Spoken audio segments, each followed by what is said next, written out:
నమస్కారం. లక్ష్మి చెప్పే కథలకు స్వాగతం. వీణులతో వీక్షించటానికి సిద్ధం కండి. ప్రియ సఖులు, ఇప్పుడు మనం ప్రముఖ రచయిత శ్రీ కొత్తపల్లి ఉదయబాబు గారు రచించిన ఏంటి బావా మరీను అనే ఓ చక్కటి కథను విందామండి. ఈ కథ ప్రియదత్త కుటుంబ వారపత్రికలో 20/8/2003లో ప్రచురింపబడింది. ఇక కథ మొదలు పెట్టేస్తున్నానండి. అక్క, బావగారి ఫ్రెండ్స్ నేను కంటికి కనిపిస్తే చాలు ఏదో ఒకటి తెమ్మనో ఇమ్మనో అవసరం లేకపోయినా అడుగుతున్నారే. అక్క అఖిలతో ఫిర్యాదు చేసింది అవంతి. అయితే అటువైపు వెళ్లకు, టపీమని సమస్యకు పరిష్కారం ఇచ్చింది అఖిల. కొంగుమూడలు విడదీయకుండా అప్పుడే అన్ని సాంప్రదాయక పూజలు పూర్తి చేసుకున్న ఆ నవదంపతులు ఆ గదిలో దూరంగా ఒకే మంచంపై నడుములు వాల్చారు. అంబరీష్కి బాగా అలసటగా ఉండి కళ్ళు మూతలు పడిపోతున్నాయి. తెల్లవారుజాము ముహూర్తమేమో. అందున పెళ్లి చేయించే పురోహితుడు పరమశ్రోత్రియుడు పండితుడు కావటంతో రాత్రి 1 గంటకే పీటల మీద కూర్చోబెట్టేశాడు. దాంతో ఉదయం 10 గంటల వరకు అలానే ఆ సరదాలు ఈ ముచ్చట్లు అంటూ అన్ని కార్యక్రమాలు పూర్తయి నడుము వాల్చి విశ్రాంతి తీసుకుందాం అనుకుంటున్న సమయంలో అవంతి సమస్య, అఖిల పరిష్కారం అతన్ని ఒక క్షణం ఆలోచింపచేశాయి. ఆడదానికి కావలసింది ఓర్పు, సహనం. అవి లేని వారికి మాటకారితనం ఉంటే చాలు. టక్కున అవతల వారి దూకుడికి కళ్ళెం పడుతుంది. కిటికీలో నుంచి బయట హాలులో జరుగుతున్న వండనంతా కనిపిస్తోంది. అక్కగారి మాటతో తల ఉంచుకుని వెళ్ళబోతున్న అవంతిని అంబరీష్ ఫ్రెండ్స్ మళ్ళీ పిలిచారు. మిస్, మిమ్మల్నే. అమ్మో, దొరికిపోయానరా భగవంతుడా అనుకుంటూ అవంతి ధైర్యం తెచ్చుకుని ఏం కావాలి సార్ అంది వెక్కిరింతగా. వాడికి బూరెల్లాంటి పొగ్గలన్నా భలే ఇష్టం అండి, 2 వడ్డిస్తారా? ప్రకాష్ అడుగుతున్నాడు. సరిగ్గా వినపడినట్లుంది. అవంతి మళ్ళీ అడిగింది. ఏమిటి? బూరెలండి, బూరెలు కావాలి. అవంతి బూరెలు పట్టుకొచ్చింది. అప్పుడు మొదలుపెట్టారు అసలైన అల్లరి వారందరూ. ఏమండి, మా వాడికి 2 అయ్యండి, వాడికి బూరెలంటే చాలా ఇష్టమండి. ప్రకాష్ మహేష్ని చూపిస్తూ అన్నాడు. మహేష్కి 2 బూరెలు వేసింది. వాడికి 4 వేయండి అన్నాడు మహేష్ వంశీని చూపిస్తూ. అరే వద్దండి, వాడు అలాగే చెప్తాడు. వంశీ అడ్డంగా చేతులు పెడుతూ అన్నాడు. మీరు వేస్తారా వెయ్యరా? మహేష్ సీరియస్గా అడిగాడు. అవంతి గబగబా వంశీ చేతుల మధ్య ఖాళీలో నుంచి 4 వేసింది. వేసేయండి అన్నీ, మీకెవరంటే ఇష్టమైతే వాళ్ళకి వేసేయండి, మేము ఎండిపోయిన చేతులు నాక్కుంటూ కూర్చుంటాము. ప్రకాష్ వెక్కిరింతగా అన్నాడు. అవంతి నిస్సహాయంగా నిలబడిపోయింది. ఆమె కళ్ళల్లో గిర్రున నీళ్లు తిరిగాయి. అక్క మాట వినకుండా వచ్చినందుకు బాగా అయ్యింది తనకు. అసలు ఇలాంటి వాళ్ళని పిలిచినందుకు బావగారిని తన్నాలి. చెప్తాను బావా నీ పని అనుకుని బూరెల బకెట్ అంతా ప్రకాష్ ఆకులో గుమ్మరించి అక్కడి నుండి విసురుగా వెళ్ళిపోయింది అవంతి. అక్క, బావగారికి తలస్నానం చేయించాలట. చేశాక నిన్ను తీసుకుని మన ఎలువేలు పైన సంతాన వేణుగోపాల స్వామి ఆలయానికి వెళ్ళి రావాలట. వస్తూ కొండ మీద రాట్నాలమ్మ తల్లి దర్శనం చేసుకుని ఆమెను ముట్టుకు రావాలట. అలా అయితే నీ కడుపు పండుతుందిట. లేలే, బావగారిని స్నానానికి రమ్మను చేయిస్తాను. అవంతి పెద్ద ఆరిందాలా వచ్చి అఖిలతో చెప్పింది. స్నానమేగా, ఆయన చేసేస్తారులేవే తేలిగ్గా అనేసింది అఖిల. నీ బొంద, ఈ స్నానంతో బావగారు ఎలాంటి వారో తెలుస్తారట. మామూలు స్నానం అనుకుంటున్నావేమిటి? 11 బకెట్ల జల్లెడ స్నానం. జల్లెడ స్నానమా? అదేమిటి? పట్నంలో పెరిగిన పిల్లవు, కాలిగోటి దగ్గర నుంచి కంటి పాప వరకు మ్యాచింగ్ అయితే నేర్చుకున్నావు కానీ నువ్వు అసలు మగాళ్ళను స్టడీ చేయలేదక్క. మరి నేను నాకు జ్ఞానం వచ్చినప్పటి నుండి అమ్మమ్మ దగ్గర పల్లెటూరులో పెరిగాను కాబట్టి మడి దడి, ఆచారం, సాంప్రదాయం, పూజ పునస్కారం, నోములు, వ్రతాలు ఇవన్నీ వంట పట్టాయి. మన కరణం గారి భార్య వెంకటేశ్వరమ్మ గారు, పోస్ట్ మాస్టర్ భార్య వసుంధరమ్మ గారు అందరూ అక్కడ వెయిట్ చేస్తున్నారు. పని కట్టుకుని నా స్నేహితురాళ్ళను 10 మందిని కూడా తీసుకొచ్చాను. బావగారిని తీసుకొని గబగబారా. అవంతి కంగారుగా వెళ్ళిపోయింది. అంబరీష్ అఖిలతో కలిసి స్నానాల గదికి వస్తూనే విస్తుపోయాడు. అక్కడ సుమారు 15 మంది వివిధ సామాన్లతో రెడీగా ఉన్నారు. విశాలమైన పెరట్లో కుడిపక్కగా నిలబడి స్వాగతం చెప్తున్నట్లుగా అరటి, జామ, సపోటా, మామిడి చెట్లున్నాయి. వాటికి అవతల విశాలమైన బావి చుట్టూ విశాలమైన పళ్ళెం, వాడిన నీరు బయటికి పోయేందుకు ఏర్పాట్లు ఉన్నాయి. ఎడం పక్క విశాలంగా తాటాకులతో కట్టిన బెడ్రూమ్ అంత బాత్రూమ్ ఓపెన్గా ఉంది. ఇదేమిటి అఖిల, స్నానానికి కూడా సినిమా షూటింగ్ లెవెల్లో ఏర్పాట్లా? అఖిల బదులు అవంతి సమాధానం ఇచ్చింది. ఏంటి బావా మరీను, అంత సిగ్గైతే ఎలా? ఈ స్నానం అలాంటి ఇలాంటిది కాదు. నువ్వు ఒక్కడివే బేబీ బాత్ చేయటానికి. ఇది మీ పట్నం కాదు, ఇక్కడ మా పద్ధతిలోనే జరగాలి అంటూ చనువుగా చేయి పట్టి లోపలికి తీసుకుపోయింది.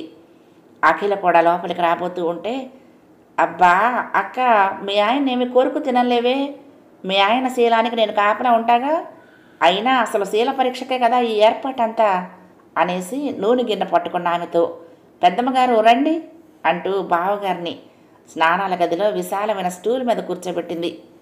కళ్ళు మూసుకోండి బావగారు, లేకపోతే మావన్నీ మీ కంట్లో పడతాయి ద్వంద్వార్థంగా అంది అవంతి. ఆ పెద్దావిడ హిప్నటైజ్ చేసే మంత్రగత్తెల అతని ముందు నిలబడి ఘుమఘుమలాడుతున్న నూనెను అదేదో మంత్రం చదువుతూ మాడు మీద 3 సార్లు అంది తల మర్దన చేసింది. నీ తల్లి లాంటి దాన్ని ఏమీ అనుకోకు నాయనా అని ఒళ్ళంతా నూనె పూసి నిష్క్రమించింది. తర్వాత పెద్ద ముత్తైదువ సున్నిపిండి, పాలమీగడ, కొద్దిగా పసుపు కలగలిపిన మిశ్రమాన్ని అతని శరీరం నిండా పూసింది. అలా పరస్త్రీల మధ్య పుట్టి బుద్ధిరిగి స్నానం చేయకపోవటంతో సిగ్గుతో ముడుచుకుపోసాగాడు అంబరీష్. పైగా అతనికి కితకితలు చాలా ఎక్కువ. అప్పుడు దిగారు అవంతి స్నేహితురాళ్ళు రంగంలోకి. ఒకరు వీపు, ఒకరు ఛాతి, ఇద్దరు చెరొక చెయ్యి, మరొక ఇద్దరు చెరొక కాలు పట్టుకుని ఒళ్ళంతా ఎర్రగా కందిపోయేలా నలచి నలిచి పెట్టారు. అందులో అతనికి ఒళ్ళంతా రోమాలనేమో రోమాలు ఊడొచ్చేటంతగా నలిచారు. ఏం బావగారు ఎలా ఉంది, నేను ఇక్కడే ఉన్నాను, కంగారు పడకండి అంటూ కవ్విస్తూ అల్లరి చేస్తూ అవంతి ఆ కార్యక్రమం పూర్తి చేసింది. కుంకుడుకాయ రసంతో పరిశుభ్రంగా తాలంటారు. ఇప్పుడు అతను నీళ్లల్లో సరుకు బాగా వేసి గెలకొట్టిన నీళ్ల బకెట్ల నొరగలతో నిండున్నాడు. ఏమే ఆ జల్లెడ ఇలా అందుకోండి అవంతి ఓ స్నేహితురాలితో అంది. ఊరంతా తిరిగి తిరిగి తెచ్చాను, జాగ్రత్తమ్మా, కనీసం స్నానం అయ్యే వరకన్నా పని చేసేలా చూడండి అంటూ అవంతికి అందించింది ఆ అమ్మాయి. అవంతి అంబరీష్ వెనక బల్ల మీద అతని తలపై జల్లెడ పట్టుకుని నిలబడింది. మరొక అమ్మాయి సుగంధ పరిమళాలు వెదజల్లుతూ గులాబీ రేకులు తేలియాడుతున్న ఒక్కొక్క బిందె నీళ్లు అందిస్తూ ఉంటే మరొక అమ్మాయి అవంతి పక్కన నిలబడి జల్లెడలో పోయసాగింది. అది పాతకాలం ధాన్యం జల్లించుకున్న జల్లెడ. దానికి 2-3 కట్లు ఊడిపోయి తుమ్మితే ఊడిపోయే ముక్కులా ఉంది. మొత్తానికి ఒక బిందె వెనక ఒకటి 11 బిందెల చల్లటి నీళ్లు ఆపకుండా అంబరీషుని కనీసం సరైన ఊపిరి కూడా పీల్చుకొనివ్వకుండా స్నానం పూర్తి చేయించారు వాళ్ళు. ఆఖరి బిందె పోస్తూ ఉండగా అనుకున్నట్టుగానే జల్లెడి అడుగున వెదురంతా విడిపోయి ఆ పలచని వెదురు బద్దలన్నీ అతని శరీరం మీద తలొకటిగా వేళ్లాడసాగాయి. అవంతి ఆమె స్నేహితురాళ్ళు నవ్వు ఆపుకోలేక విరగబడి నవ్వసాగారు. ఏం జరిగిందోనని బయట ఉన్న అఖిల కంగారుగా లోపలికి పరిగెత్తుకొచ్చి జారి పడబోయిన అంబరీష్ను బలంగా వాటేసుకుంది. అతని మీద వెదురు బద్దలు పోయేలా ఆఖరిగా స్నానం చేయిద్దామని అవంతి ఆమె స్నేహితురాళ్ళు ఎత్తిపోస్తున్న నీళ్లు అంబరీష్తో పాటు అఖిలను కూడా నిలువెల్లా తడిపేశాయి. చాలేవే నీ అల్లరి, ఆయనకు అసలు చన్నీళ్లు పడవు, ఆయనకేమైనా చేస్తే బాధపడేది నువ్వా నేనా? చిరుకోపంగాని తన భుజం మీదున్న తువ్వాలు అతని మీద వేసి అతని తలను తన గుండెలు కదిమి పట్టి గబగబా తల తుడిచి మీరు రండి అంటూ అతన్ని తీసుకుపోయింది అఖిల్ అక్కడి నుంచి. ఇప్పుడు కాదులే, కాసేపు ఉన్నాక నేను చెప్పే విషయం వింటే నువ్వు నిజంగానే బాధపడతావు. వెళ్తున్న అఖిల వైపు వెక్కిరిస్తున్నట్లుగా అని, లేకుంటే తన ఫ్రెండ్స్ నన్ను ఏడిపిస్తారా అంటూ ఫ్రెండ్స్తో విజయం సాధించినట్లుగా చేతులు కొట్టసాగింది అవంతి. అంబరీష్ను తయారు చేసి తను రెడీ అవ్వబోతూ ఉంటే అఖిల దగ్గరకు వచ్చింది అవంతి. అక్క, నువ్వు బాధపడనంటే నీకో విషయం చెప్తాను అంది. ఏమిటి? 5 నిమిషాలైనా కాలేదు, అప్పుడే అల్లరా? లేదక్క, సీరియస్గా చెప్తున్నాను, నిజంగా. అయితే చెప్పు. అక్క, బావగారు సతీవ్రతుడు కాదక్క అంది. అఖిల అవాక్కయ్యింది ఒక్క క్షణం. తర్వాత పకపక నవ్వింది. నీ బొంద, మగవాడు సతీవ్రతుడేమిటే? బలవంతంగా నవ్వు ఆపుకుంటూ అంది. ఆడదాన్ని పతివ్రత అంటే మరి మగవాడిని సతీవ్రతుడనేగా అంటారు. బావగారు చేసినవన్నీ పాపపు పనులే అంది.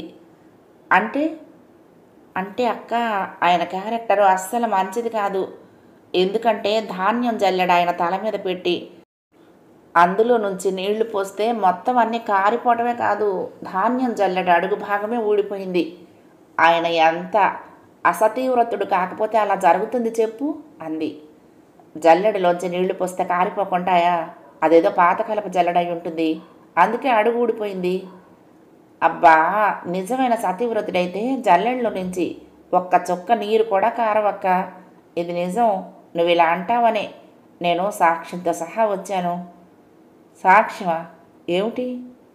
పూర్తిగా వినకుండా నన్ను తిట్టకూడదు మరి. సరే చెప్పు, తిట్టంలే. మనకు మన సంప్రదాయాలు కట్టుబాట్లు పెద్దల నుంచి సంక్రమించినవే కదా. రామాయణం, మహాభారతం, భాగవతం వీటన్నింటినీ ప్రతి తల్లి తన బిడ్డకు అంతో ఇంతో నూరిపోస్తుంది కదా. అలాగే భర్త శీలవంతుడా కాదా అని తెలుసుకోవటానికి నేను ఒక పుస్తకం చదివాను. ఆ కథలో ప్రకారమే బావగారికి స్నానం చేయించాను. ఇంతకీ కథ ఏమిటంటే, నారదుడికి ఈ లోకంలో మహాపతివ్రత ఎవరు అని సందేహం వచ్చిందిట. మహావిష్ణువుని అడిగితే ఆయన ఒక మునీశ్వరుడి భార్యను భూలోకంలో చూపించాడట. ఆవిడే మహాపతివ్రత అని. ఎలా స్వామి నాకు తెలిసేది అన్నాడట నారదుడు. అందుకైనా ఆమె నెత్తిన ఒక ధాన్యపు జల్లెడ పెట్టి అందులో నీరు పోసి చూడు, ఏ రంధ్రంలో నుంచి నీరు కారకుండా ఉంటే ఆమె మహాపతివ్రత అన్నాడట. నారదుడు భూలోకం వచ్చి ఆ మునీశ్వరుడి భార్య అనుమతి తీసుకుని ఆమె తలపై జల్లెడ ఉంచి నీరు పోసాడట. ఒకే ఒక రంధ్రంలో నుంచి నీరు కారిందట. నారదుడు ఆమెను అందుకు కారణం ఏమిటమ్మా అని అడిగాడట. అందుకామె ఇలా సమాధానం చెప్పిందిట. స్వామి, నాకు తెలిసి ఒకే ఒక తప్పిదం చేశాను. అది తెలియక చేసింది. తెలిసి చేసినా తెలియక చేసినా తప్పు తప్పే కదా. అది చిక్కటి శీతాకాలం. నా భర్త స్నానానికి నదీ తీరం వెళ్ళారు.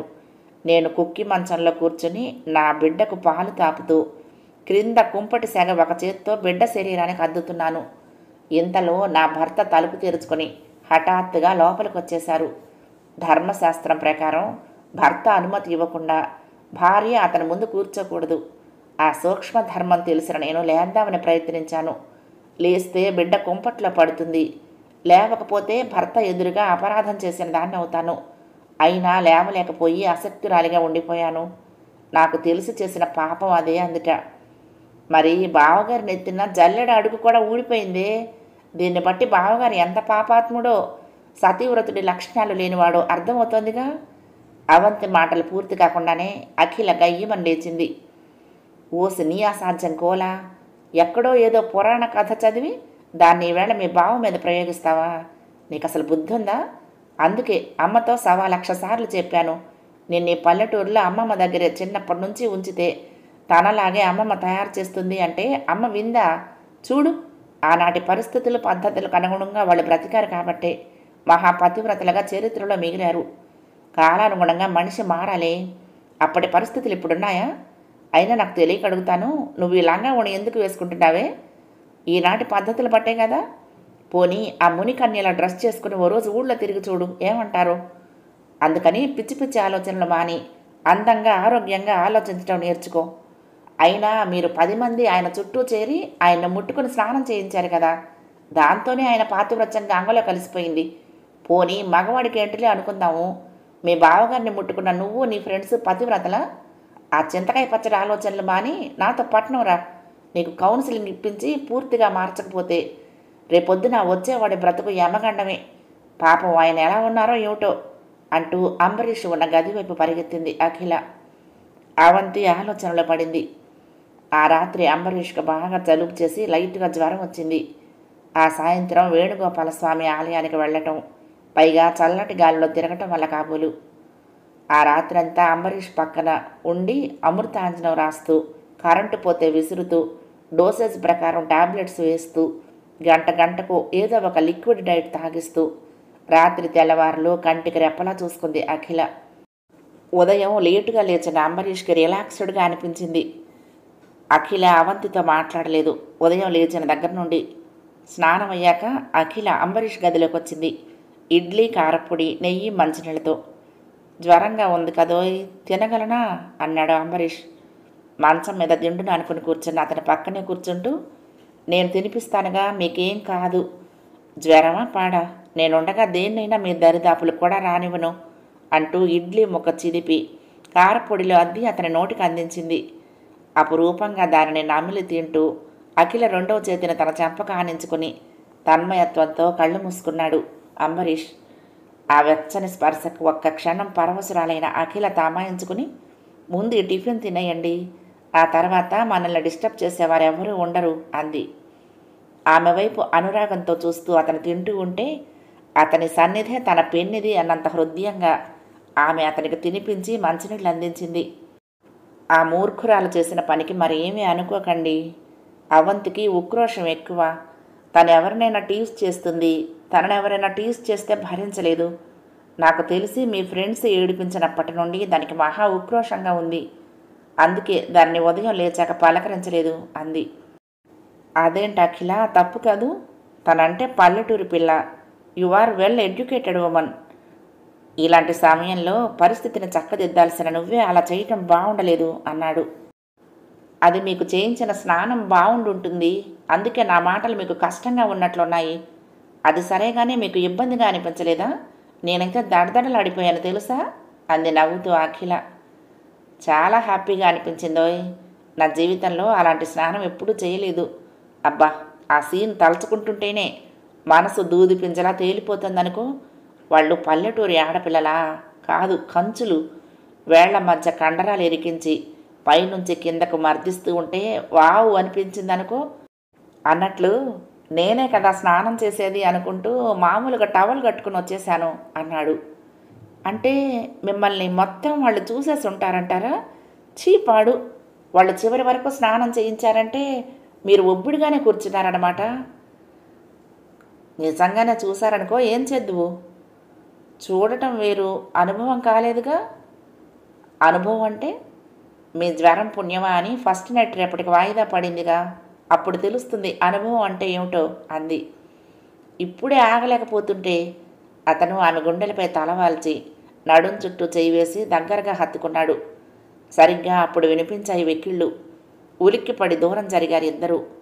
అవంతి ఎప్పటి నుండి ఏడుస్తుందో కళ్ళు వాచిపోయి ఎర్రగా మంకెన పూల్లా ఉన్నాయి. మంచం పట్టి దగ్గరగా వచ్చాంది. బావా, నన్ను క్షమించవా? అక్క ఉదయం నుంచి నాతో మాట్లాడనే లేదు అంది మరింత వెక్కుతూ. అవంతి, నువ్వు సరదాగా చేసినా ఎందుకు చేసినా మా ఇద్దరిని ఒకరినొకరం బాగా అర్థం చేసుకునేలా చేశావు. నిజంగా నీ మీద మీ అక్కకి ఏమీ కోపం లేదు అన్నాడు అంబరీష్. అఖిల అవంతి కళ్ళు తుడిచి బొగ్గ చిరిమింది. మీ బావకు మళ్ళీ స్నానం చేయిస్తావా? అఖిల మాటలకు అంబరీష్ నేను రెడీ అన్నాడు. ఏంటి బావా మరీను అంటూ అక్కడి నుండి పారిపోయింది అవంతి. కథ సమాప్తం. ప్రియ సఖులు, ఈ కథ మీకు నచ్చితే తప్పకుండా లైక్ చేయండి, షేర్ చేయండి, కామెంట్ చేయండి, సబ్స్క్రైబ్ చేసుకుని నన్ను ఎంకరేజ్ చేయండి. ఉంటానండి. ప్రేమతో లక్ష్మి, కృష్ణాతీరం దుర్గమ్మ సన్నిధానం. నమస్తే.